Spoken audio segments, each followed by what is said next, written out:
اسلام میں بہن اور بھائی کا رشتہ صرف خون کا رشتہ نہیں، یہ محبت، حفاظت، قربانی اور رحمت کا رشتہ ہے۔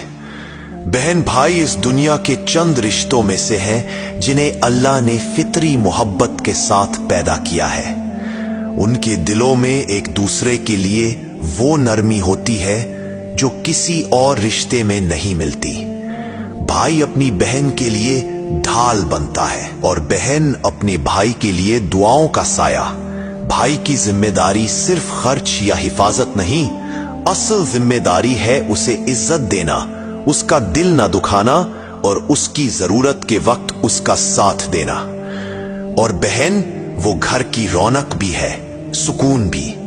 نبی صلی اللہ علیہ وسلم نے فرمایا، جس نے کسی کی بیٹی کی عزت کی اللہ اس کو عزت دیتا ہے، اور بہن سب سے پہلے اپنے باپ اور بھائی کی امانت ہوتی ہے۔